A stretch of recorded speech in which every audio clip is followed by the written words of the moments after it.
নমস্কার। বৈচিত্র্য কথায় সকল শ্রোতা বন্ধুকে জানাই সাদর আমন্ত্রণ। আজকের গল্প বিভূতিভূষণ বন্দ্যোপাধ্যায়ের লেখা নুটি মন্তর। হাবু নাপিতের ছেলে, সুতরাং রীতিমতো তার বুদ্ধি। পায়রাগাছির গুণিন রোজা এ অঞ্চলে প্রসিদ্ধ। সে নাকি মন্ত্র বলে সাপ হতে পারে, বাঘ হতে পারে, কি না হতে পারে। লোহার সিন্দুকে কিংবা বাড়িতে বড় বড় হবসের চবসের কুলুপ লাগানো আছে। পায়রাগাছির রোজা ওঝা এসে কি একটা মন্তর বিড়বিড় করে বলে, দুবার তালা ঝমঝম করে নাড়লে আর তালা সব গেল বেমালুম খুলে। এ কত লোকের সচক্ষে দেখা। রায়েদের কলমাবাগানে বিকেলবেলা কেউ নাকি দেখেছে রোজা কলমের আম পাড়ছে। হয়তো লোকে ধরতে গিয়ে দেখলে একটা খরগোশ লাফাতে লাফাতে বাগানের উত্তর দিকের বেড়া ডিঙিয়ে পালিয়ে গেল।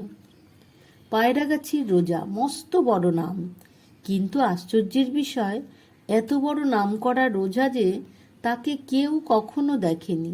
কোথায় যে কখন কিভাবে থাকে তা কেউ বলতে পারে না। হাবুর বড্ড ইচ্ছে সে কিছু যন্তর মন্তর শেখে। এ তার অনেক দিনের ইচ্ছে। এখন তার বয়স 18-19। যখন তার বয়স 14-15 তখন থেকেই সে শুনেছে রোজা গুনিন এসেছে, অমনি তার পিছু পিছু ছুটে গিয়েছে।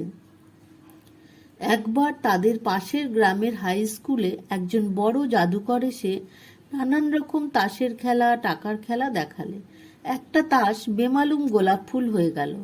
এক মুঠো হাতের টাকা ওর হাতে গেল।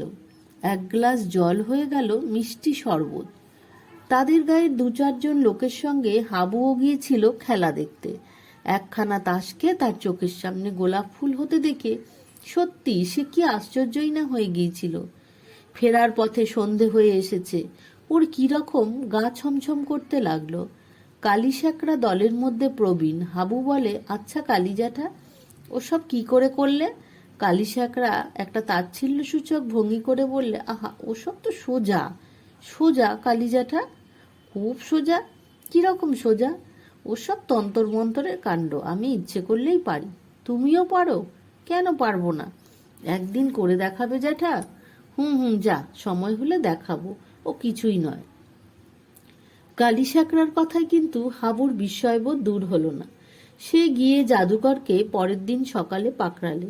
সোজাসুজি তাকে জানালে সে ওই সব খেলা শিখতে চায়। সাগরেদ হতে সে রাজি আছে। জাদুকর কলকাতার লোক, মাথায় নরম বুরুশ দিয়ে চুল আঁচড়ে থাকেন, হাতে ঘড়ি পরেন, চোখে থাকে চশমা। নাক উঁচু করে বললেন, ওসব হয় না হে ছোকরা, হয় না। অনেক টাকার খেলা, অনেক টাকা প্রিমিয়াম দিলে তবে সাগরেদ করি। হাবু বললে, প্রিমিয়াম কি? প্রিমিয়াম টাকা হে, টাকা পারবে আমাকে দিতে? মরিয়া হয়ে হাবু বলে, আগে কত টাকা? 100 টাকা পারবে দিতে? আগে না, অত টাকা কখনো একসঙ্গে দেখিনি। তবে ফিরে যাও, এসব অমনি হয় না। কিছু কম করে নিন, 200 করে প্রিমিয়াম দিই। তোমায় 100 বলেছি। হাবু সেখান থেকে সরে পড়ল। অত টাকা সিকি দেবার ক্ষমতা নেই তার। জাদুবিদ্যা শেখার সৌভাগ্য কি সকলের ঘটে? কেটে গেল 3 বছর। এই 3 বছরে তার জীবনে নতুন কিছু ঘটল না। এ অজপাড়াগায়ে জীবনে একরঙা ছবির মতো একঘেয়ে। ঠিক এই সময় একদিন হাবু দুপুরে মাছ ধরতে গেছে নদীতে। এমন সময় দেখলে একটা লোক আমবাগানের ছায়ায় বসে আপন মনে কতগুলো ঢিল নিয়ে খেলছে। হাবু একটু এগিয়ে গিয়ে দেখলে লোকটা একটা ঢিল হাতে নিয়ে ছুঁড়ে দিতেই সেটা মস্ত বড় একটা কোলা ব্যাঙ হয়ে গেল। লাফিয়ে লাফিয়ে পালালো। আর একটা ঢিল ছুটতেই সেটা হয়ে গেল একটা ছেলেদের 2 চাকার খেলনা গাড়ি। কিন্তু সে গাড়ি গড়গড় করে গড়িয়ে চোখের বাইরে অদৃশ্য হলো। আর একটা ঢিল হিল হিল করতে করতে সাপ হয়ে গেল। একটা ঢিল এক মুঠো আবির হয়ে ছত্রাকারে ছড়িয়ে মাটি রাঙিয়ে দিল। হাবু সেখানে গিয়ে দাঁড়াতেই লোকটা ওর মুখের দিকে চেয়ে ফিক করে হেসে বললে, কি? স্তম্ভিত হাবু কথা না বলে একেবারে লোকটার পা জড়িয়ে ধরতে গিয়ে হোঁচট খেয়ে পড়ল। গাছতলায় লোকটা নেই। হাবু বিভ্রান্ত হয়ে চারিদিক চেয়ে দেখল, অত বড় আমবাগানের কোথাও সে নেই। 2 মিনিট হাবু দাঁড়িয়ে রইল আড়ষ্ট হয়ে। হঠাৎ সে দেখলে হাত 10 দূরে সেই ব্যক্তি দাঁড়িয়ে মৃদু মৃদু হাসছে। হাবু কাতর কণ্ঠে বললে, আমাকে দয়া করুন। কি দয়া? পায়ে ঠেলবেন না এমন করে। আমাকে আপনার চাকর করে রেখে দিন। আমি অনেক ভাগ্যে আপনার দেখা পেয়েছি। আমি গরিব লোক, চাকরে আমার কি দরকার? তাছাড়া আমার হাতে অনেক চাকর, এই দেখো। বলেই লোকটা একটা ঢিল গাছের ওপরে ডালের দিকে অবহেলার সঙ্গে ছুঁড়ে মারতেই ঝরঝর করে একরাশ আম পড়ল। হাবু একেবারে স্তম্ভিত। আম আসে কোথা থেকে এই কার্তিক মাসে? পাড়া গায়ে কোনো গাছেই তো এমন আম তো দূরের কথা, আমের বোল নেই। পাকা আমের ঝুড়ি খানেক তার সামনে। লোকটা বললে, খাবার জল? এই যেমন একটা ঢিল ছোড়া অমনি গাছের গুড়ির এক জায়গা থেকে ফুটো হয়ে কলের মুখে যেমন জল পড়ে তেমনি জল পড়তে লাগলো। লোকটা হাত নেড়ে ইঙ্গিত করে বললে, খাও, ভালো জল। হাবু কাতর সুরে বললে, আমায় সাগরেদ করে রাখুন। কি সর্বনাশ, সাগরেদ? আমি ওস্তাদ নই, আমায় দয়া করুন। লোকটা হি হি করে হেসে উঠল। ও কি? মুখের ফাঁক থেকে ঝাঁকে ঝাঁকে লাল নীল বেগুনি রঙের ডানাওয়ালা প্রজাপতি চারিদিক ছড়িয়ে পড়তে লাগলো। লোকটা কে? এর উত্তর লোকটা দিলে, বললে, পায়রাগাছি জানো? উত্তর দিকে, আমার সঙ্গে সেখানে দেখা করো। হাবু হাঁ করে রইল। তবে ইনি পায়রাগাছির সেই গুণিন? সবাই বলে উনি নুটি মন্তর জানেন, মন্ত্র বলে অদৃশ্য হতে পারেন। আজ সে নিজে তার প্রমাণ পেয়েছে। হাবু হাত জোর করে বলল, আমায় দয়া করুন। পায়রাগাছি রোজা এবার নরম সুরে বললে, শেখাতে পারি নুটি মন্তর, কিন্তু ছোকরা তুমি এ পথে কেন? এ পথে কেবল তারাই আসতে পারে যাদের বাসনা কামনা ক্ষয় হয়ে গেছে। কত লোভের পথ খুলে যাবে দেখো। আচ্ছা রোসো, দিচ্ছি তোমায় মন্তরটা শিখিয়ে। কিছুদিন কেটে গেল। হাবু এখন নুটি মন্তর শিখে সম্পূর্ণ অদৃশ্য হতে শিখেছে। সঙ্গে সঙ্গে সে আবিষ্কার করলে সে একজন ভীষণ চোর। যে ঘরে যায় ভালো ভালো সব জিনিস চুরি করতে ইচ্ছা হয়। খাবারের দোকানে গেলে ইচ্ছে হয় খাবারের হাঁড়ি ফাঁক করে। সে সে যে চোর সে কখনো জানতো না। একদিন সে এক বন্ধুর বাড়ি গিয়ে দেখলে মস্ত বড় ইলিশ মাছ এনেছে বন্ধুর বাবা। রোয়াকে সেটা পড়ে বন্ধুর মা ঘরে ঢুকেছেন বাটি আনতে। ওর লোভ হলো মাছটাকে নিয়ে দৌড় দেয়। হাবু ভয়ে তখনই দৃশ্যমান হয়ে গেল। বন্ধুর মা ওকে দেখে বললেন, ও মা হাবু, কোথা দিয়ে এলি? তোকে তো দেখলাম না দরজা দিয়ে আসতে। এই মাত্র তো ঘরে বাটি আনতে গিয়েছি। হাবু হেসে চুপ করে রইল। একদিন আরো গুরুতর ব্যাপার ঘটল। পাড়ার গাঙ্গুলিরা বড় লোক। তাদের বাড়িতে উপরের তলায় খাটে একছড়া দামি সোনার হার কে ফেলে রেখেছে। হাবু কৌতূহলবশত গাঙ্গুলিদের তেতালায় অদৃশ্য অবস্থায় বেড়াতে গিয়ে লোভ সামলাতে না পেরে সেই হার হাতে নিয়ে নেমে এলো। সেও অদৃশ্য, তার কাছে যে জিনিস থাকবে তাও অদৃশ্য। কেউ কিছু টের পেলে না। তারপর যখন জানা গেল হার চুরি গিয়েছে, তখন গাঙ্গুলিদের বাড়িতে হইচই পড়ে গেল। গাঙ্গুলিদের বড় মেয়ের হার, সেটা তার, সে কি কান্না! সবাই মিলে তাকে অপমান উৎপীড়ন করতে লাগলো। সে কেন এত অসাবধান, কেন সে খাটের উপর ফেলে রেখেছিল। অবশেষে সন্দেহ গিয়ে পড়ল এক বৃদ্ধা দাসীর উপর। তার উপর শুরু হলো নির্যাতন। পুলিশে খবর দিয়ে তাকে ধরিয়ে দেওয়ার ব্যবস্থা হলো। কিন্তু হাবুর সবচেয়ে অসহ্য হলো গাঙ্গুলিদের মেয়ের সেই হাপুস নয়নে কান্না। মেয়েটির সঙ্গে তার স্বামীর বনিবনাও নেই, বাপের বাড়িতে পড়ে থাকে। এমন মেয়ের কোনো মান থাকে না বাপের বাড়ি। বৌদিদিরা একেই তো তাকে দাঁতে পোষেন, তার উপর সে বাপের দেওয়া ওই হাড়ছড়া খুইয়ে ঘোর অপরাধে অপরাধিনী। হাবু অদৃশ্য হয়ে সব দেখছিল, হাড়ও তার পকেটে ছিল। আর সহ্য করতে না পেরে হাড়ছড়াটা সে বালিশের তলায় রেখে দিলে। সেখান থেকে সেই মেয়েই প্রথম হাড় আবিষ্কার করলে। তখন সে কি হাসি তার মুখে! তা তো হলো, কিন্তু হাবু পড়ে গেল মহা বিপদে। সে চোর হয়ে গেল শেষ পর্যন্ত। এ কি ভয়ানক প্রলোভনে সে পড়েছে! পদে পদে প্রলোভন, পদে পদে সচ্চরিত্রতার পরীক্ষা দিতে হচ্ছে তাকে। মনের বল ক্ষয় হয়ে যাচ্ছে দিন দিন।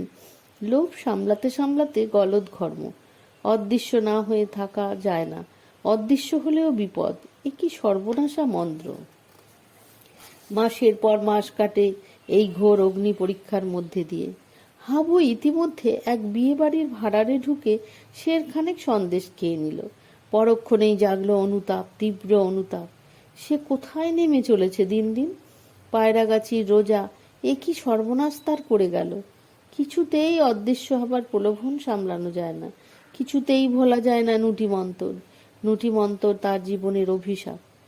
বছরখানেক এভাবে কেটে গেল। কত খুঁজলে পায়রাগাছির রোজাকে, কেউ সন্ধান দিতে পারলে না। একদিন হাবু সেই আমবাগানে দিয়ে যেতে যেতে সেই একই গাছের তলায় দেখলে পায়রাগাছির রোজা সেই রকম ঢিল নিয়ে খেলা করছে। ওর দেহে বিদ্যুতের স্রোত বয়ে গেল। সন্ধান মিলেছে এতদিন পরে। ও ছুটে এগিয়ে কাছে গেল। ঢিল একটা ব্যাঙ হয়ে লাফাতে লাফাতে পালালো। একটা ঢিল সদ্য কাটা ধাড়ি ছাগলের মুন্ডু হয়ে গড়াগড়ি খেতে খেতে চলে গেল। এক ঝাঁক ছাতারে পাখি রোজার মুখের মধ্যে থেকে বের হয়ে উড়ে গেল। হাবু ছুটতে ছুটতে পাছে রোজা অদৃশ্য হয়ে যায়, গিয়ে ওর পায়ের উপর পড়ল। রোজা প্রশান্ত হাসির সঙ্গে বললে, কি হয়েছে? আমায় বাঁচান। কি ব্যাপার? আপনি সব জানেন, আপনি অন্তর্যামী ওস্তাদজি। নুটিমন্তরের কবল থেকে আমায় উদ্ধার করুন। আমার চরিত্র গেল, মনের শান্তি গেল, সব গেল, এ আপনি ফিরিয়ে দিন। রোজা মৃদু হেসে বললে, একবার মন্তর দিলে আর ফেরত হয় না। হয় না? হাবু ভয়ে শিউরে উঠল। তবে কি জীবন ভোর এই সর্বনেশে মন্তরের ভার বইতে হবে তাকে? এই অশান্তি, পদে পদে পরীক্ষা, সারা জীবন চলবে। হাবু পা আঁকড়ে ধরে বলে, বাঁচান আমায়, আমি মরে যাব। তবে চাও না নুটিমন্তর? আজ্ঞে না। রোজা হেসে বলে, তবে যাও, দিলাম না। মোটেই তোমাকে মন্তর দিইনি, পরীক্ষা করছিলাম। হাবু অবাক। সে কি কথা! 1 বছর ধরে তবে সে কিসের ভার বোঝা বয়ে মরল? সে কি বলতে যাচ্ছিল? রোজা হেসে বলল, মোটে 7 মিনিট কেটেছে। এই প্রথম দেখা তোমার সঙ্গে আমবাগানে। নুটিমন্তর তোমাকে দেওয়া যায় কি না পরীক্ষা করছিলাম। আজ 20 বছর এই মন্তরের ভার বয়ে আসছি, আর তুমি এর দায়িত্ব 7 মিনিটও নিতে পারলে না। হাবু বললে, আমি তবে গাঙ্গুলিদের বাড়ি হাড় চুরি করিনি? ময়রা দোকানে খাবার খাইনি চুরি করে? তবে আমি না, মোটে 7 মিনিট কেটেছে। আমার সামনে ছাড়া তুমি কোথাও যাওনি। এই তো প্রথম তোমার সঙ্গে আমবাগানে। বলে কি! হাবু আড়ষ্ট হয়ে দাঁড়িয়ে রইল। পায়রাগাছির গুনিন হা হা করে হেসে উঠল। সঙ্গে সঙ্গে এক ঝাঁক চামচিকে তার হাঁ করা মুখের থেকে পটপট করে শব্দ বের হয়ে ইতস্তত উড়ে গেল। গল্পটি এখানেই শেষ করলাম। বন্ধুরা, গল্পটি যদি ভালো লেগে থাকে তাহলে অবশ্যই আমার চ্যানেলটিকে সাবস্ক্রাইব করো, আর লাইক, শেয়ার ও কমেন্ট করতে ভুলো না। হাবু নাপিতের ছেলে, সুতরাং রীতিমতো তার বুদ্ধি। পায়রাগাছির গুনিন রোজা এ অঞ্চলে প্রসিদ্ধ। সে নাকি মন্ত্র বলে সাপ হতে পারে, বাঘ হতে পারে, কি না হতে পারে। লোহার সিন্দুকে কিংবা বাড়িতে বড় বড় হবসের চবসের কুলুপ লাগানো আছে। পায়রাগাছির রোজা ওঝা এসে কি একটা মন্তর বিড়বিড় করে বলে, দুবার তালা ঝমঝম করে নাড়লে আর তালা সব গেল বেমালুম খুলে। এ কত লোকের সচক্ষে দেখা। রায়েদের কলমাবাগানে বিকেলবেলা কেউ নাকি দেখেছে রোজা কলমের আম পাড়ছে। হয়তো লোকে ধরতে গিয়ে দেখলে একটা খরগোশ লাফাতে লাফাতে বাগানের উত্তর দিকের বেড়া ডিঙিয়ে পালিয়ে গেল। পায়রাগাছির রোজা, মস্ত বড় নাম, কিন্তু আশ্চর্যের বিষয়, এত বড় নাম করা রোজা যে তাকে কেউ কখনো দেখেনি। কোথায় যে কখন কিভাবে থাকে তা কেউ বলতে পারে না। হাবুর বড্ড ইচ্ছে সে কিছু যন্তরমন্তর শেখে।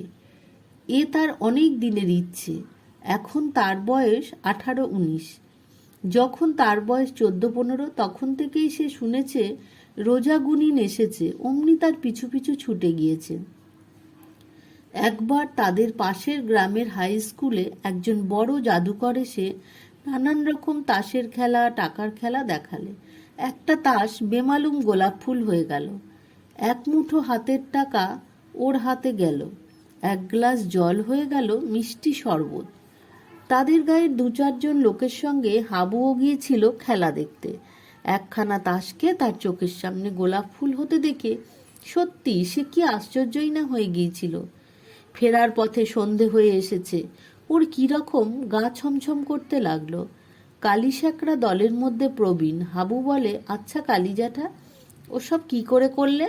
কালিশ্যাকরা একটা তাচ্ছিল্যসূচক ভঙ্গি করে বললে, আহা, ওসব তো সোজা সোজা কালী জ্যাঠা, খুব সোজা। কিরকম সোজা? ওসব তন্তর মন্তরের কাণ্ড, আমি ইচ্ছে করলেই পারি। তুমিও পারো? কেন পারবো না? একদিন করে দেখাবে জ্যাঠা? হুম হুম, যা, সময় হলে দেখাবো, ও কিছুই নয়। কালিশ্যাকরার কথায় কিন্তু হাবুর বিস্ময়বোধ দূর হলো না। সে গিয়ে জাদুকরকে পরের দিন সকালে পাকড়ালে। সোজাসুজি তাকে জানালে সে ওইসব খেলা শিখতে চায়। সাগরেদ হতে সে রাজি আছে। জাদুকর কলকাতার লোক, মাথায় নরম বুরুশ দিয়ে চুল আঁচড়ে থাকেন, হাতে ঘড়ি পরেন, চোখে থাকে চশমা। নাক উঁচু করে বললেন, ওসব হয় না হে ছোকরা, হয় না। অনেক টাকার খেলা, অনেক টাকা প্রিমিয়াম দিলে তবে সাগরেদ করি। হাবু বললে, প্রিমিয়াম কি? প্রিমিয়াম টাকা হে, টাকা পারবে আমাকে দিতে? মরিয়া হয়ে হাবু বলে, আগে কত টাকা? 100 টাকা পারবে দিতে? আগে না, অত টাকা কখনো একসঙ্গে দেখিনি। তবে ফিরে যাও, এসব অমনি হয় না। কিছু কম করে নিন, 200 করে প্রিমিয়াম দিই। তোমায় 100 বলেছি।